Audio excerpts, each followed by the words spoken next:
Brahmarishi Vashishta and Brahmarishi Vishwamitra, they worship Lord Ram. According to them, Lord Ram is like a bridge. And he's a bridge that helps you cross from this world to the other world, from the material world to the spiritual world.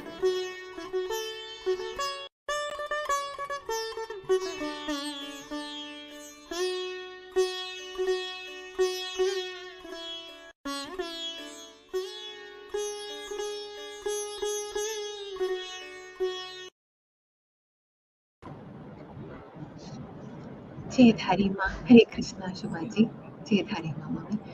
हमारी audiences का बहुत बहुत स्वागत है। आइए जुड़िए।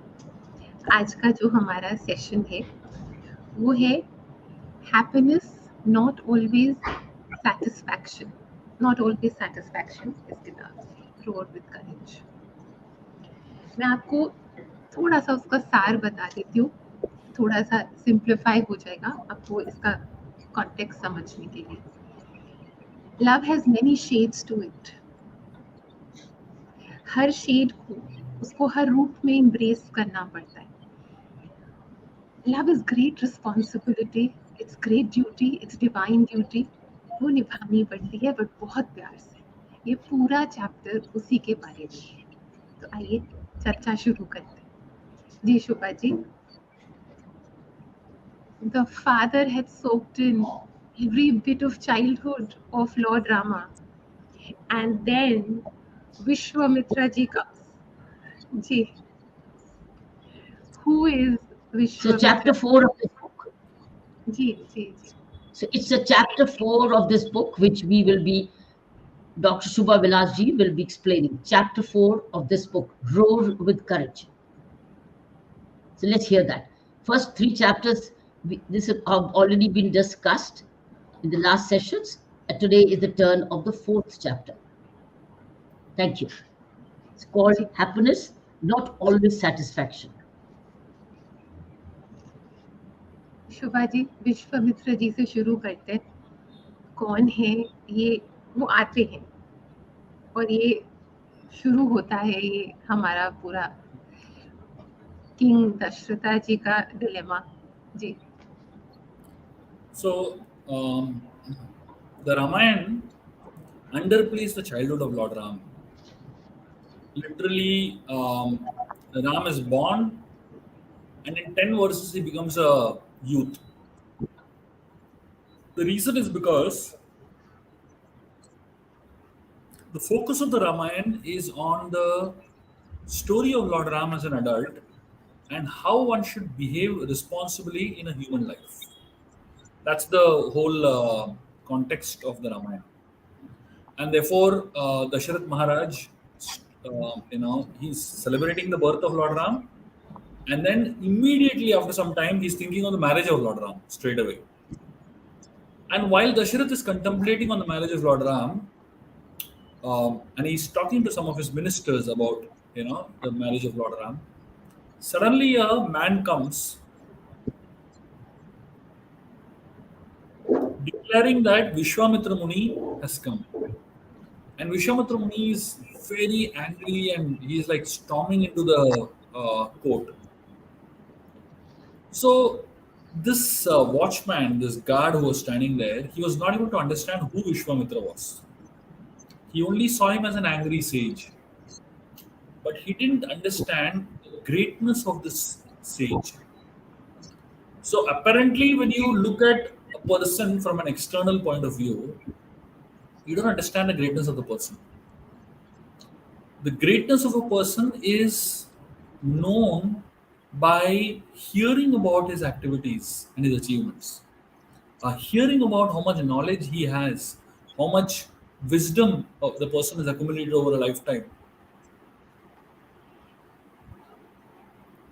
So here the guard looked at Vishwamitra externally and judged him.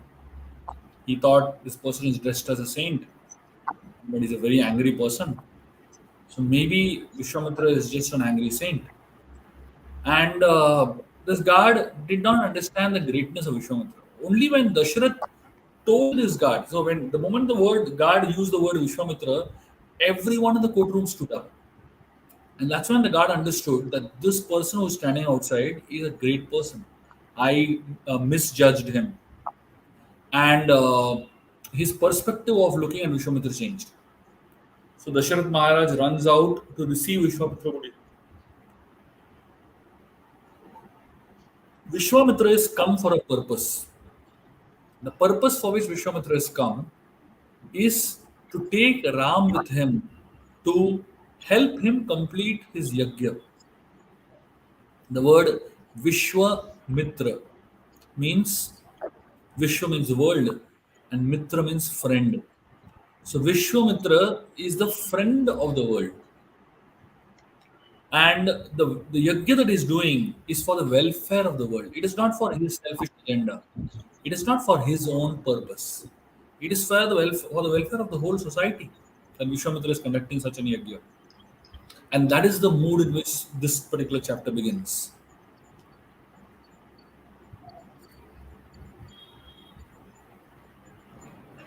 Shubhaji, knowledge and wisdom helps us go beyond the visible, beyond the external. तो आप बताएंगे विश्वामित्र जी क्यों आए थे, उनका कारण क्या था, और वो कौन है, a little background थोड़ा सा, और वो आए क्यों थे? Vishwamitra was originally a king named Kaushika. He was a very powerful king. At some point, Vishwamitra decided to become a sage because he went through a very, very tough time in his life because he got into a conflict with Vashishta. We'll talk about that conflict a little later. But he got into a massive fight with Vashishta, and the fight became so ugly that Vishwamitra lost everything he had, Vashishta lost everything he had, but at the same time, that ambition of winning the fight didn't go. Vishwamitra accumulated unlimited missiles to kill Vashishta. The only aim of Vishwamitra was to kill Vashishta. And after accumulating unlimited missiles, Vishwamitra was not able to do anything to Vashishta. The Brahma Danda Vashishta was so powerful it could absorb all the missiles. That's when Vishwamitra realized that I am a Kshatriya, I have a lot of power, I have a lot of missiles, I have a lot of weapons. But the tapobal of a Brahmana is much more powerful than the power of a Kshatriya. And that's when Vishwamitra decided to become a Brahma Rishi like Vashishta. And he went through some intense tapasya to become a Brahma Rishi. And finally, when Vishwamitra became a Brahma Rishi, he realized that Vashishta had made some smart choices in his life. What are the smart choices that Vashishta made? The choice of surrendering his life to Lord Ram. So Vashishta became the Rajguru of Ayodhya because he knew Lord Ram was going to be born in this dynasty. So he wanted to serve Ram in this incarnation. Vishwamitra realized if Vashishta is going to serve Ram, which means that Vashishta is absolutely sure of what he's doing, I simply need to follow his footsteps. So he also decided to come and serve Ram in some way. And how does Vishwamitra want to serve Ram? He wants to serve Ram by giving all the knowledge he has to Ram. But for that, he needs to take Ram away from Ayodhya and take him along with him. And on the way, he'll teach Ram everything he possesses. That was his plan. And that is why Vishwamitra came here. Yes, he said he came in the pretext that he wanted Ram to protect his yajna. That was the external reason why he came. Protect what? Sorry. That is the external reason why he came. Protect from. The Protect the yajna. yajna. Vishwamitra wanted to perform a yajna for the welfare of the world. And that yajna was being destroyed by the demons, by the Rakshasas. And he wanted Ram to protect the yajna on his behalf. Because Vishwamitra takes a vow of silence and abstinence from anger as long as the yajna is over. So typically the yajna lasts for 7 days and 7 nights. And for those 7 days and 7 nights, Vishwamitra cannot get angry, he cannot speak. And taking advantage of this vow of Vishwamitra, there are so many Rakshasas who come and attack these yajnas. And as a result, so many times Vishwamitra failed in completing the yajna. And therefore, he requested Dasharatha to send Ram along with him so that Ram can protect the yajna while Vishwamitra is performing the yajna. That was the context in which Vishwamitra came to Ayodhya. And that time Ram was a boy. He was a boy. Ram was Ram, 12 years old at that time. only a boy. 12 years old, yeah. शुभा जी, आपने 12 years old बोला। ये 12 years की significance थोड़ी बताइए, फिर हम आगे बढ़ते हैं। जी। 12 12 years. years. So the significance is not exactly of 12 years, but it is less than 16. So the point is that Kshatriyas are allowed to enter into major wars when they are 16 years old. So typically, a 12-year-old boy is considered to be unequipped to enter into a proper war. So when Vishwamitra comes and tells Dasharath, please send your son with me, Dasharath says no. And he says, my son Ram is not even 16.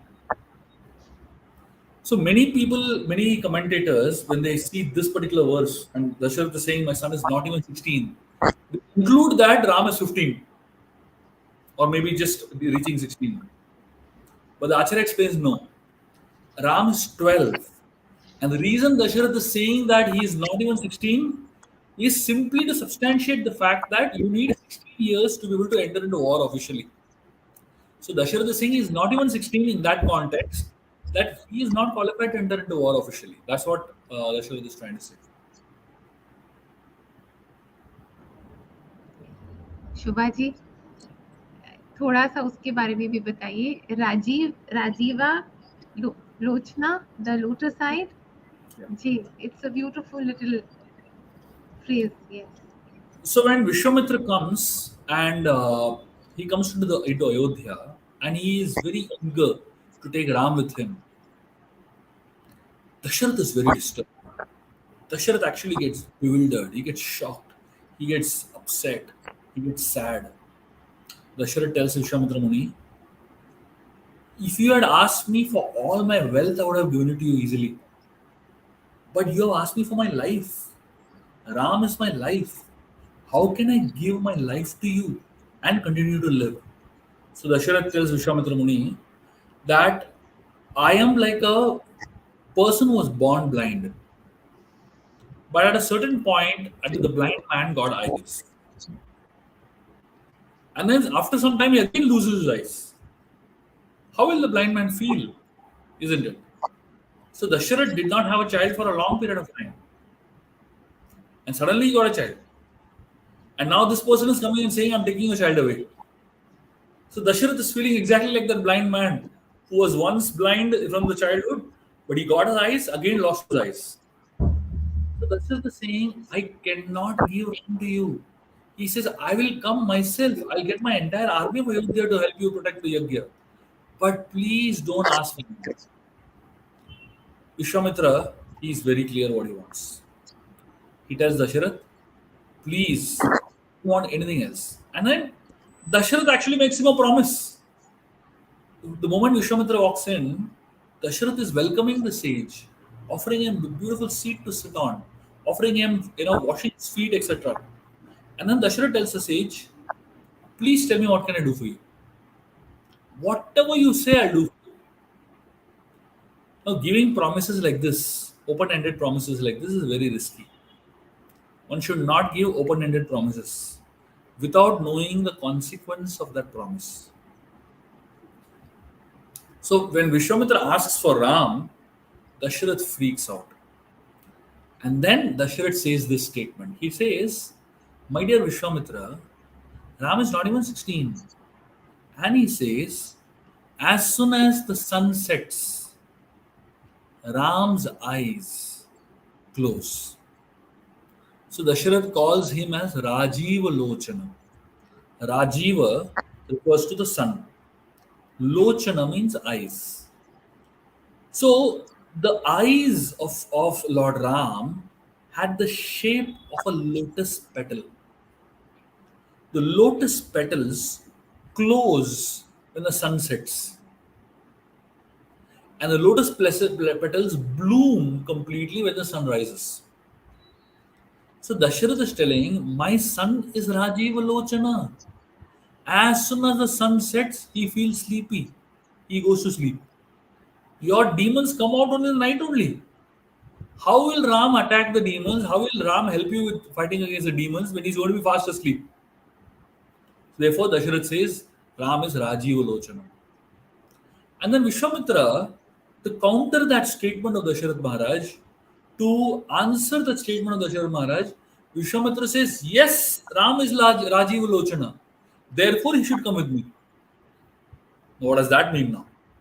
Vishwamitra is looking at this, and the word Rajiva Lochana from a totally different angle. It is said Ram's eyeballs are like the sun, glaring like the sun. And when Ram, with angry eyes, he looks at the demons, the petal of the lotus opens up fully. Just like when the sun rises, the lotus opens up fully. Similarly, when Ram sees the demons, his eyes will open up fully and he will attack the demons and finish them off. So Dasharath Maharaj was not wanting to send Ram because he wanted to protect Lord Ram. Vishwamitra wanted to take Lord Ram so that he can surrender everything he has to Lord Ram. So there was a lot of confusion between the two. Dasharath is saying, no, you can't take. Vishwamitra is saying, yes, I want to take. Dasharath is saying, you take me instead. Vishwamitra is saying, I don't want you. And there was a big conflict. And no one knew what to do with it. Vishwamitra, at some point, he started getting angry. He was so upset with Dasharath. He, in fact, declared at one point, he said, you be happy with your family and kingdom. I'm going. Now, apparently, he said something nice. When you tell somebody you be happy with your family, that's a good blessing, isn't it? It's a very, very positive statement. But it depends on how you say it. If you say you be happy with your family with a very disgusted face, it's not exactly a positive statement. It's almost like a curse. So Dasharath started getting great fear that Vishwamitra is so angry and upset with me now. He might just curse me and all bad things will happen to me. And he really panicked. So this is the context of the discussion of Rajiva Lochana and the discussion of the two words in the Ramayana. ये सारी लीला है. These are various incidents happening. This is Ramayana because आप आगे देखेंगे how this journey of Lord Rama going with Muni Vishwamitra ji will lead to more लीलाs. तो अभी के लिए ये वाली लीला. अच्छा, दशरथा जी इतना डर क्यों रहे थे? क्योंकि वो राक्षस के जो दो थे वो बड़े विचित्र राक्षस थे. तो उन राक्षसों के बारे में बताइए, वो कितने विचित्र थे और ये राक्षसों का जन्म कैसे होता है? So the specific names of the Rakshasas that Vishwamitra took shook Dasharath. He specifically mentioned the name of Marich and Subahu. So Marich is the uncle of Ravan, comes from Lanka. And Subahu is also the uncle of Ravan. Marich Subahu are brothers, basically. And They hail from the dynasty of the Rakshasas. A Rakshasa is not born simply from a lineage or a family. A Rakshasa is a mindset. It's a demon, a demonic mindset is not based on a connection with some family. It's based on intentions. It's rather based on wrong intentions. Anyone can be a demon. Externally, that person might be a very nice, gentle person, but internally, that person could be a demon. So when Dasharath heard the names of these two demons, he was shocked beyond words. Even he hesitated so much to fight against such powerful demons. Dasharath is one of the most powerful warriors of his times, but even he was hesitating a lot because he realized that these demons are not ordinary, and it's not going to be easy to defeat. Somebody as powerful as Marish and Subahu. And the demons get strength by spreading negative energy. They get strength by destruction. They get strength by um, using abusive language. They get strength by eating all kinds of uh, junk and very tamagun rajagun type of food. They get strength when they pull down others. They get strength in bullying weak, innocent people. They get strength in talking high about themselves and low about everybody else. They get strength in trying to go against the path of dharma. They get strength in defying the truth. This is a demon. A demon is not someone with horns. Demon is not someone with a strange kind of physical appearance. Demons being a demon is a state of mind, and potentially anyone today can be a demon, provided you have that particular type of mindset that orients towards demonic attitudes.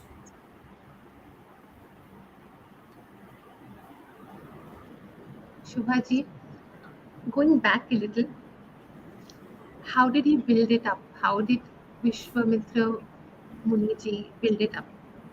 उन्होंने आते ही दशरथा जी को दो चीजें पूछी. Have you conquered? दो चीजें पूछी थी. आप बताएं जी. So Vishwamitra, he asked two questions to Dasharath Maharaj, and these two questions are the essence of what governance is. The first question that he asked was, um, are your enemies under control? Is your kingdom doing well? And are all your enemies under control? And the second question is, he asks, are you doing your duties towards God and society very well? These are two questions that Vishwamitra asked. And in fact, both these questions are interconnected with each other. And these two questions are the essence of what good governance is. The first question is, are your enemies under control? And are you keeping them subjugated?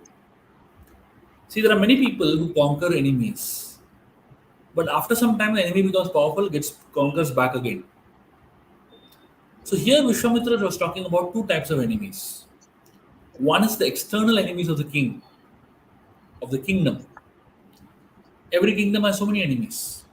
People who are trying to usurp it, people who are trying to take charge of it.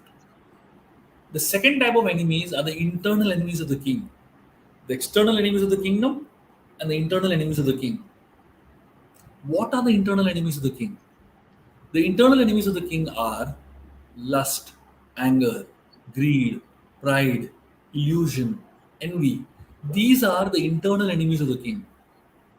While it is important for the king to deal with his external enemies and keep them under control, it is also equally important for the king to deal with his internal enemies and keep them under control. A lot of people conquer these internal enemies, but for a short duration of time. And it's a matter of time that anger comes out again. It's a matter of time that lust comes out again. It's a matter of time that one of these enemies comes out again. Therefore, Vishwamitra's question is very clear. Have you conquered your enemies? And are your enemies under your control? So it's not about just conquering enemy once. The conquering of the enemies is a daily battle. One enemy goes down, another will come up. When anger goes down, lust will come up. When goes down, greed will come up. Some point of the time of the other, one of the enemies is popping out. And therefore, the fight with these enemies is a constant battle. So, the first question of Vishwamitra Muni was: are your enemies under control and do you keep them subjugated? Which means, so as I said, there are two types of enemies: internal enemies and external enemies. Keeping the external enemies subjugated is easy, keeping the internal ones subjugated is very difficult. But how do you keep the internal enemies subjugated? The second question answers that. The way to subjugate the internal enemies is if you do your duties towards God and society very well. If you do your duties towards God and society very well, then automatically it becomes much easier for you to control your internal enemies. And that is the context of the discussion here. So Vishwamitra apparently is asking some very innocent and simple question. But within that innocent and simple question is the essence of entire what really governance is.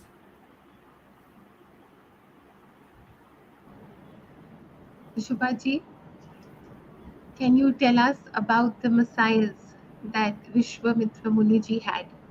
Because it's very important to understand that he had those missiles and actually the Vidya was going to get passed on. But he had those missiles and he yet came to seek Lord Rama's help. Ji. Vishwamitra had many, many missiles, of which the most powerful ones we call as Bala and Ati Bala mantras. Before we answer this question, Shubhaji, why did he ask these questions? Why did he Because ask these questions? yeah, the reason he asked these two questions was the duty of a sage is to give direction to people. So when a saintly person comes to your life, before he takes something from you, he first gives you something. So Vishwamitra was going to ask Dasharath a favor, right? He's going to ask Ram to be sent with him.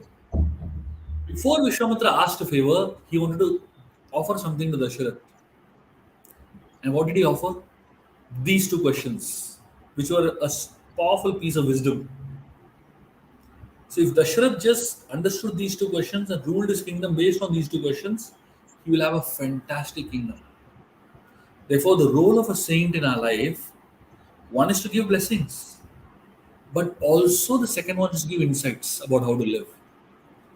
And therefore, Vishwamitra Muni, in those two little questions, he gave solid insights of how to govern, how to rule, how to be a great king.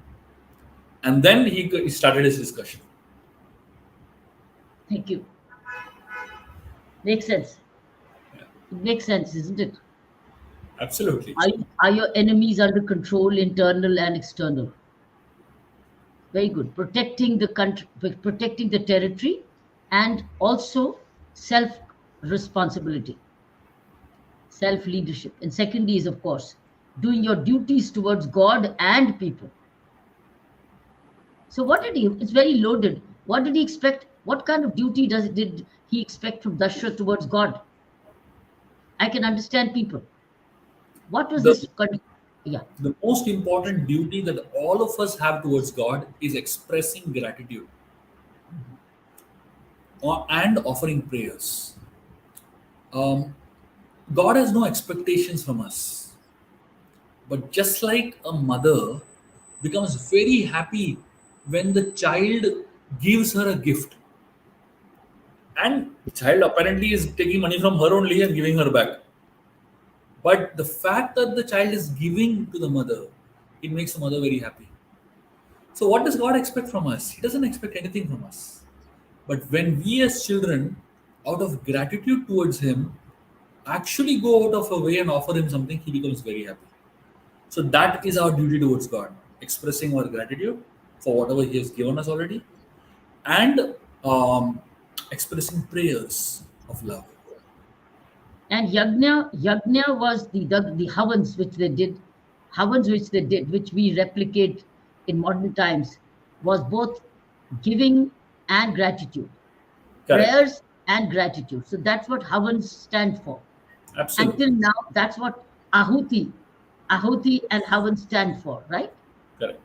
Absolutely. All the all the mantras, the long prayers, and the yagna and the Havans are exactly that is the heritage we have today, Absolutely. Absolutely. and, In that is different what ways. we probably have converted into a ritual. We don't Exactly. realize that this is actually giving and praying. Correct. Actually, in today's world, people don't. There are many ways to perform this the essence in according to your proclivity. For some people, yajna may be the way to attain, to express their gratitude towards God. For some other people, chanting the holy names may be the way to express gratitude towards God. For some other people, worshipping a deity may be the way to express gratitude towards God. For somebody else, serving poor people may be their way of expressing gratitude towards God. For some people, taking care of the family may be their way of expressing the gratitude towards God. So, whatever way suits you, and whatever way you are inclined and inspired to do, that is the way we should connect with God. There is no hard and fast way. There is no one particular way in which we can connect with God. Each one of us can connect with God in so many different ways. So this is what we trace our gratitude and prayers to, actually, with the birth of the universe. Yeah, absolutely. And that's what it's common in humanity. You may be a Hindu or a Muslim or a Christian or a Sikh or otherwise. All of us express our gratitudes and prayers in our own ways as the world developed, is it? Exactly. Exactly. And uh, none of us are qualified, and rather even should say this way is right and that way is wrong. Each one is correct in its own way, and each one has their own unique way of approaching God and connecting with God. And I think that is so beautiful. This is this is the essence. Now we really know, we understand how where did we inherit the need for whether the Hindu yagnas or the service to the poor or the langars in the communities, or few percentage of your earning being given in the Muslim community, as far as I understand, all four. Service to mankind, service to neighborhood. It's all coming from that divine one message of gratitude and prayer. Yes, in fact, the word yajna means sacrifice. When I give up something that is dear to me Hmm. for the sake of pleasing the Lord, Hmm. that's called yajna. I mean, different people do yajnas in different ways. Some people are fasting, that's their yajna. Some people are giving up sweets, that's their yajna. Some people are, taking austere trips to holy places, that's their yajna. Some people are sacrificing their wealth, that's their yajna. Some people are sacrificing their time, that's their yajna. Some people are sacrificing their energy, that is their yajna. Yajna is not only standard way of sitting and pouring ghee into fire. Yajna can be done while you're walking. Yajna can be done while you're chanting. Yajna can be done while you're dancing. Yajna can be done in every moment of one's life. Yagya, which is sacrifice or surrender, is a Yeah, way of can be a way of life. correct. And that is what Bhagavad Gita also did went into and said so. Can you Yeah. link it with Bhagavad Gita? Krishna speaks about three things that no human being should ever give up. And he says, Yajna, Dana, Tapa. These are three things that no human being should ever give up and should always perform. Yajna means sacrifice, Dana means charity, Tapa means austerity. These are the three pillars on which human society stands. These are the most powerful principles on which human society stands. And as long as someone is following these three principles, humanity is going to continue. These three principles really bring out the essence of humanity so beautifully, and it keeps our human element so powerfully alive. Is this the real definition of spirituality? Absolutely. This is The yagya, the dan, and the tap. correct. And austerity automatically takes you to living within your means. That means not being greedy Exactly. or accusatorial at others' cost. Austerity is a reminder that our life is not only meant for enjoyment. Our life is meant to be a service. The more we think of our enjoyment, the less we are prone towards austerities. The more we are thinking about the enjoyment of God, giving pleasure to the Lord, the more we are inclined towards doing austerities. How the foundation of all humankind or our current human behavior is based on these three: the yagya, the dan, and tapa. Because all your corporate social responsibility is coming out of dan, which Yeah, is now by law mandatory under the Companies Act. Because some trusts, that's how trusts were born. So it goes back to those roots correct. when the world was getting, so it goes back into civilization, whether it's Jesus, whether it's the Ram, whether it's the Allah, or whether it's any other Buddha. All of them have got all these three things common. Correct.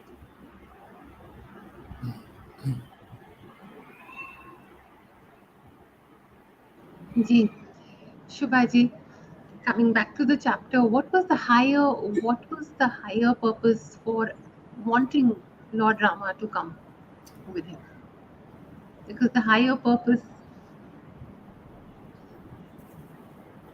Vishwamitra,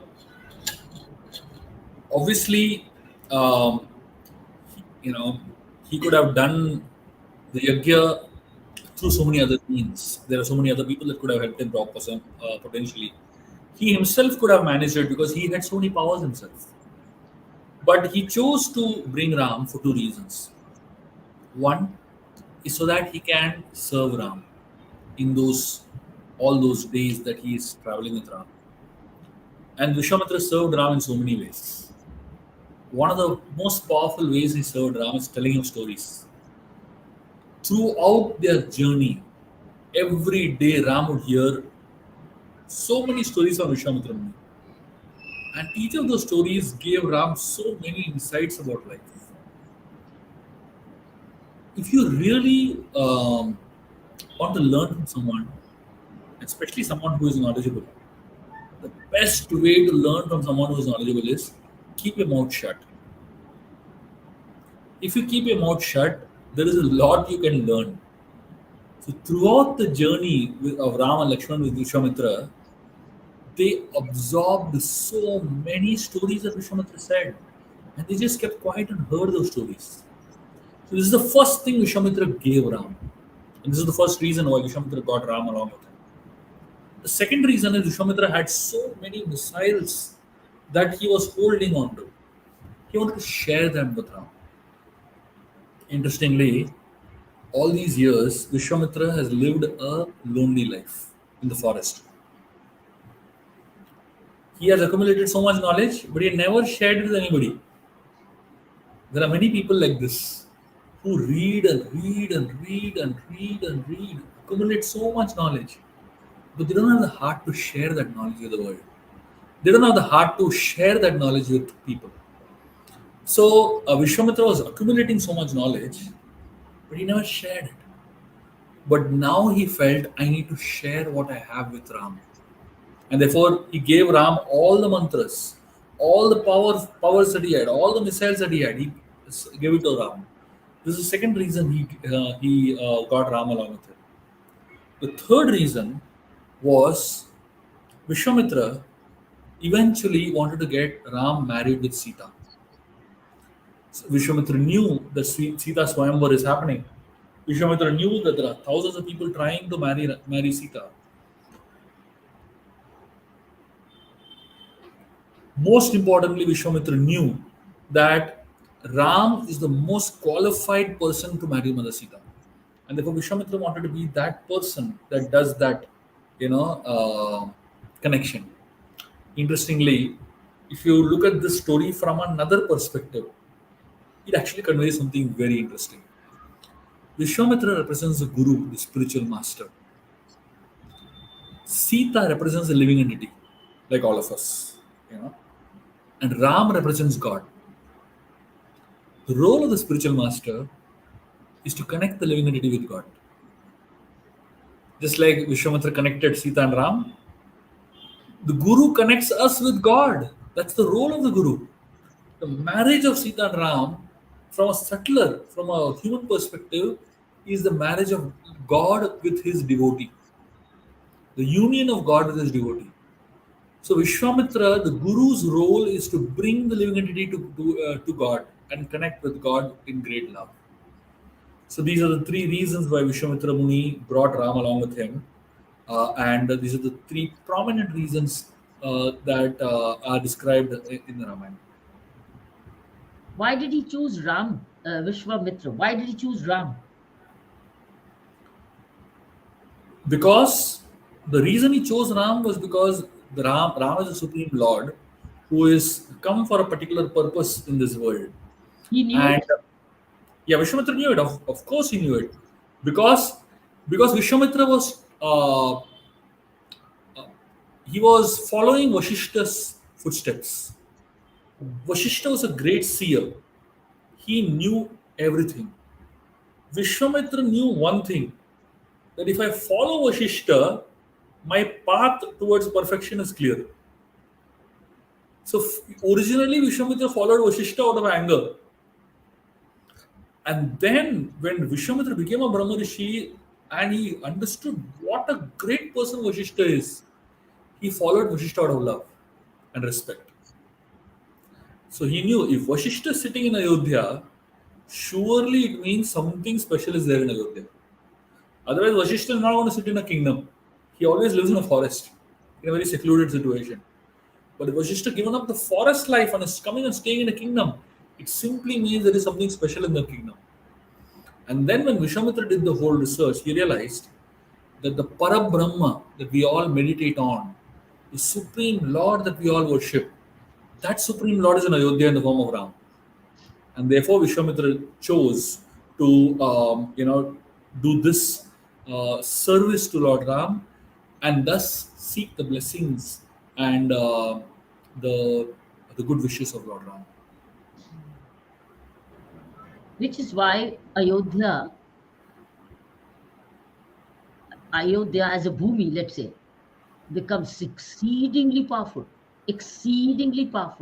goes back to those unknown years, unknown when human life started, maybe, I don't know what human life, or when consciousness emerged. Is it? Correct. Correct. Absolutely. So Ayodhya bhumi must be vibrating differently.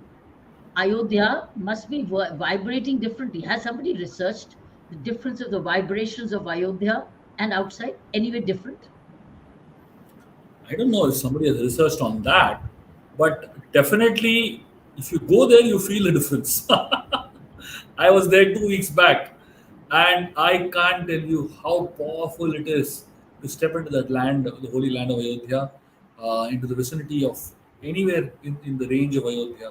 It is so powerful, and you can actually see the kind of um, spiritual potency that exists in those um, buildings, in those places, in those streets, in the very land of Ayodhya.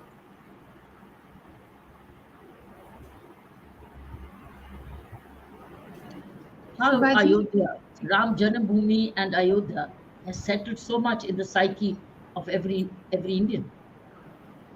Absolutely. And the way I understand it is Lord Ram and his birthplace, his activities, they are so much the center of every Indian heart. Every single human being that exists in the land of India, you cannot avoid but be amazed, be attracted, and be inspired by the devotion of of everyone towards Lord Ram, and by the aura of Lord Ram.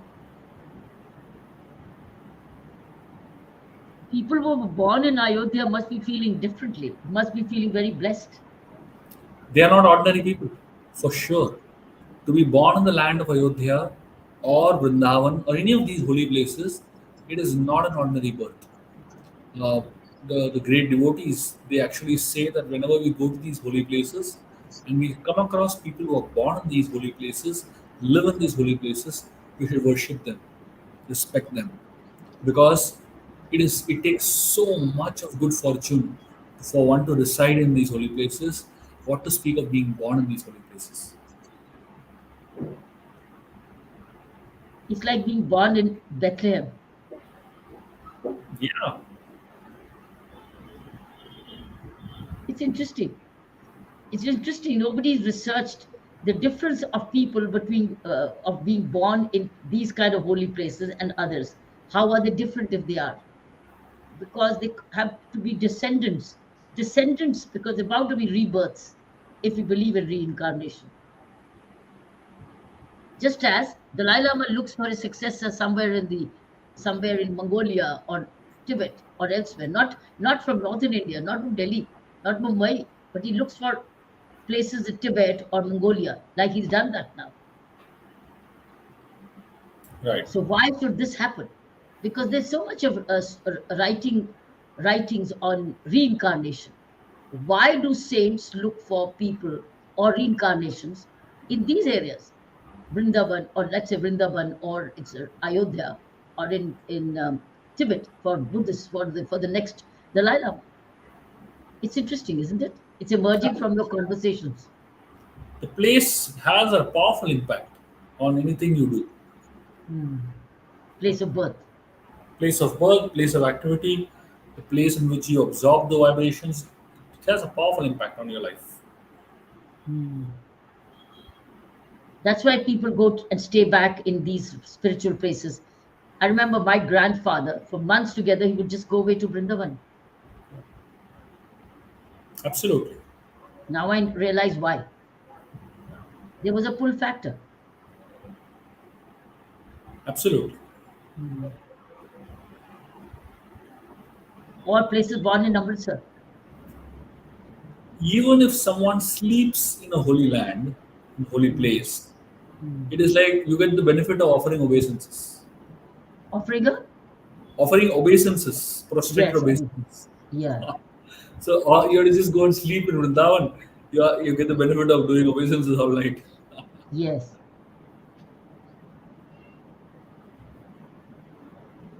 That's great.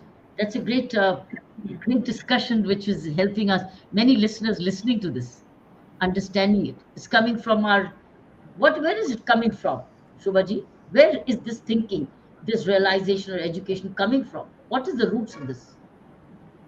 There are so many great acharyas who have given commentaries and who have given realizations on this.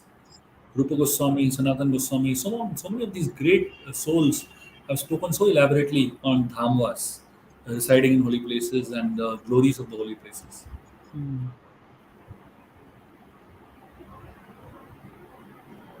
Shubhaji, can you tell us about Vashishta Muni, because he finally paved the way? Can you tell us about him?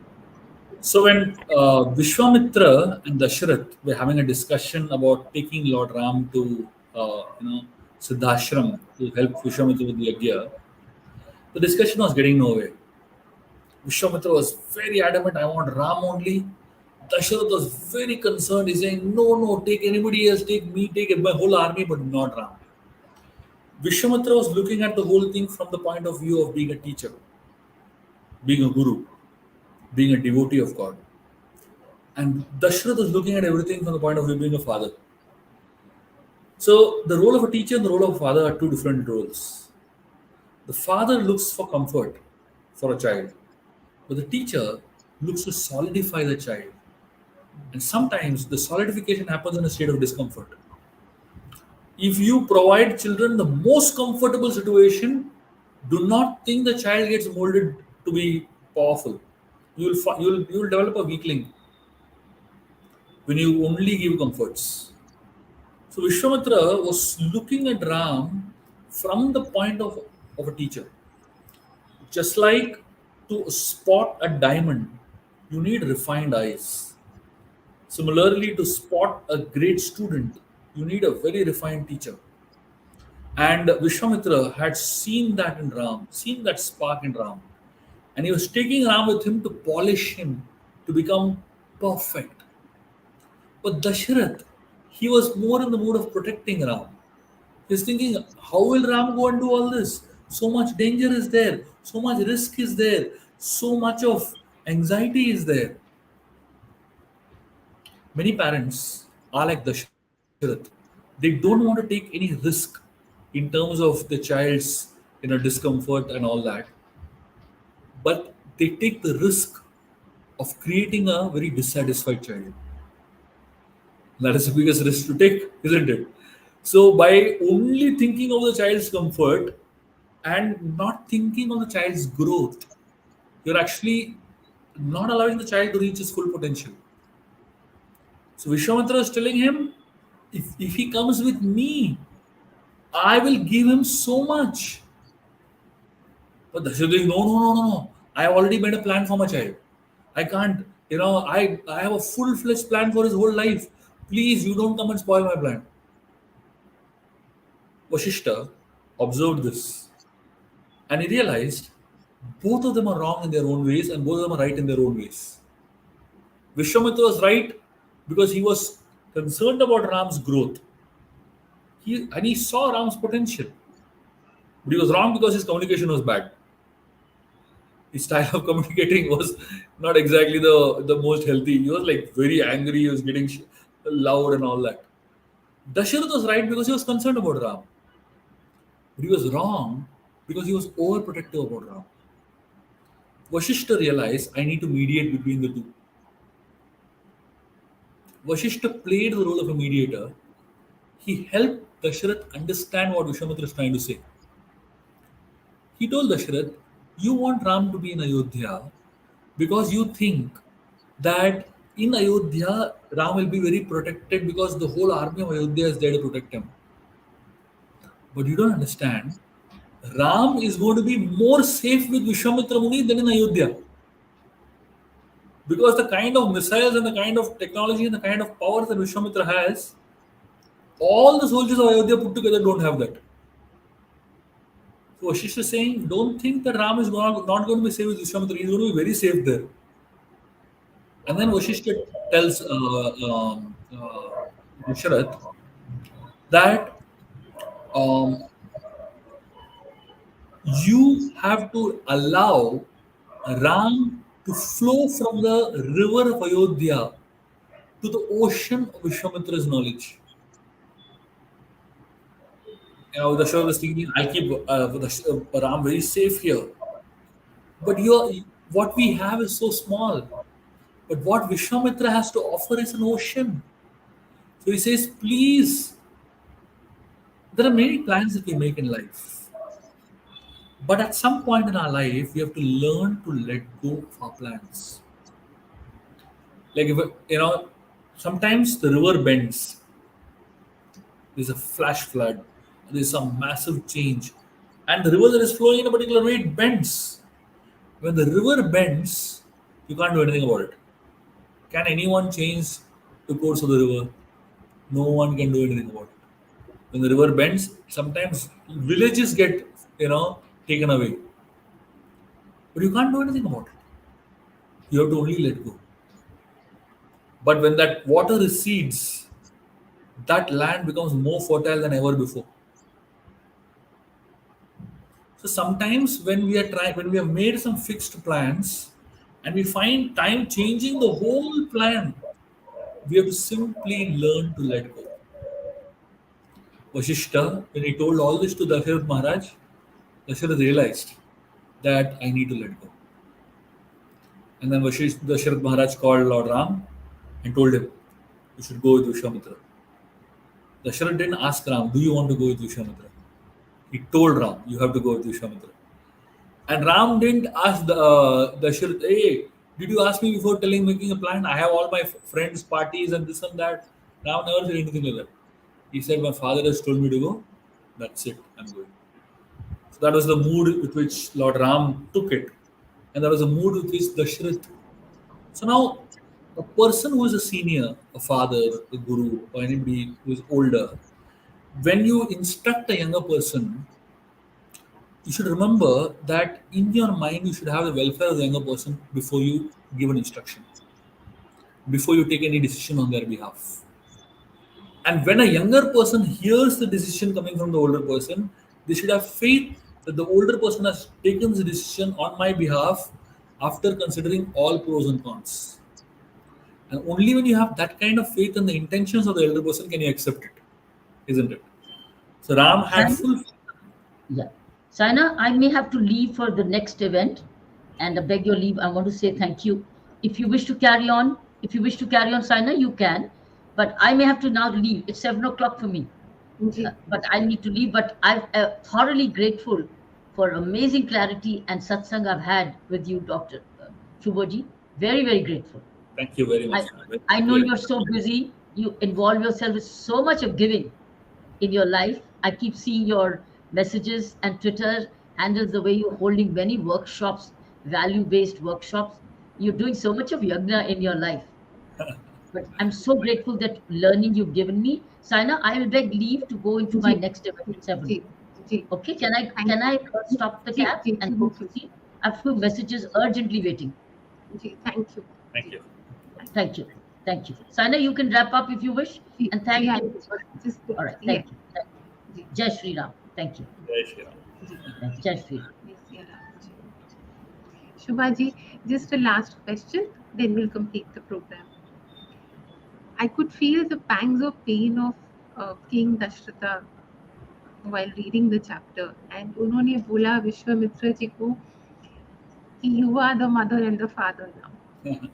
That was such a divine moment. You are the mother and the father. I could feel that pain with which that moment must have happened. So, what was that Leela all about? So when Dasharath was handing over Ram to Vishwamitra Muni, he was feeling a lot of pain in his heart because this is the first time he was letting go of his son, whom he loved so much. And when Dasharath was handing over to Vishwamitra Muni, he realized that a sage is result oriented because he wants to do the yajna, he wants to get results, he wants to do welfare for the world. So he has a lot of plans, right? And sometimes when you have a lot of plans and things don't go exactly the way you want it to go, people don't listen to you, you get upset, you get angry, you get irritated. So here was Vishwamitra Muni who was taking Ram with him, and Ram was an inexperienced boy in Dasharath's mind. Dasharath didn't see Ram as God. Dasharath saw Ram as his little son who is just learning to step out into this world. And so he wanted to tell Vishwamitra Muni, of course, he's let go, but he wanted to give one little, from a father, one small suggestion. He said, please think of the two sons, I'm giving you Ram and Lakshman, as your children. Don't treat them as your students only. Because a father and mother, the way they look at the child is very different from the way a teacher looks at a child. So when a teacher sees a child making mistakes, she gets upset, she sometimes punishes. But when a mother and father sees a child making mistakes, they usually let go. They usually, forgive the lapses. And that is the mood with which Dasharath requested Vishwamitra Muni to forgive the lapses of Ram and Lakshman like a mother. It was a very blessed, it is a very blessed chapter. वो जो सारा आपने लिखा है वो तो हमने summarise करा है, पर इतना सुंदर चैप्टर है. किंग दशरथा की जो व्यथा हुई और वो जो pangs of pain and separation, it was very very blessed. You felt it. Ji Shubha ji, we'll conclude the chapter and we'll take leave. हम अगले महीने मिलेंगे लॉज ऑफ प्रोग्रेसिव लिविंग के साथ. वो चैप्टर नंबर 5 है from the book roar with courage. जी Shubha ji, thank you. Thank Hare you very Krishna. Very Jai grateful. Siya Ram ji. Grateful. Thank you. We thank the audience. आपको अगले महीने मिलेंगे. Love and devotion is like a treasure. अगर आपको मिल जाए तो बहुत ध्यान रखिए उसका. मिलेंगे आपको. अगले महीने। जी, जय थारी माँ, हरे कृष्णा, जय सिया राम, जय थारी माँ। Right. जी। Right. जय थारी माँ, हरे कृष्णा, जय सिया राम, जय थारी माँ।